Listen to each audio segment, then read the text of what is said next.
Hey, what is up YouTube? In this video, I'm going to be doing a review of the Razer Viper V2 Pro.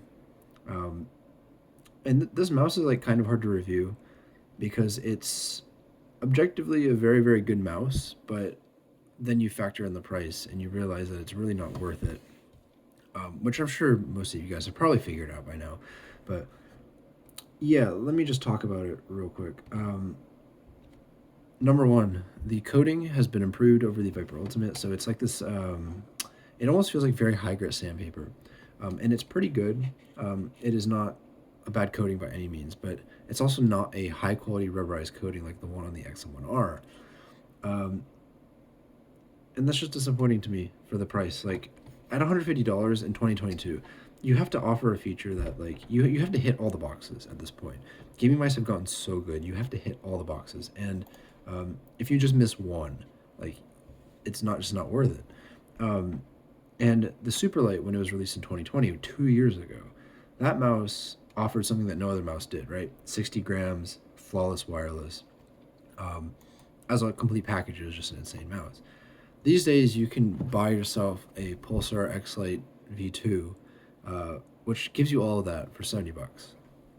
You can buy yourself a Cone Pro Air, which this mouse I think is like 68, 69 grams? I don't remember exactly. It weighs less than what Rocat, op, like, sorry, Rocat advertises it as. Um, and it's not a symmetrical mouse, but it is also, you can get this mouse for like $99.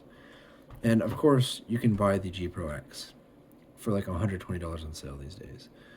So the market has there are now really good mice on the market, and this mouse comes at a time where there's a lot of competition, and it does not check enough boxes.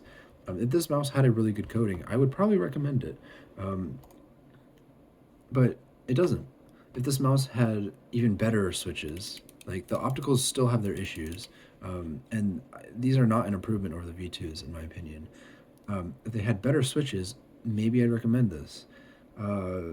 If it came with a dock and was at 58 grams, then I'd probably recommend this. But you can buy a Viper Ultimate for 70 bucks and get everything in this mouse besides that 20 gram that additional 14 grams or whatnot. So yeah, this mouse is hard to review because objectively it's a really good mouse. The sensor is flawless. The weight is really good. The coding is fine. Like it's good. The switches are fine. The QC is good. Like it's a good mouse, but it is not $150 good. So yeah, who's this mouse for? I mean, if you really like the Viper shape, and I'm going to touch on that as well because the Viper shape, in my opinion, is not that good. It is an FK. They took an FK and they gave it a really wide front flare, and it makes you want to do an aggressive claw grip, but you don't have a back hump to help support that claw grip, which is why the Viper Mini feels a lot better to claw, in my opinion.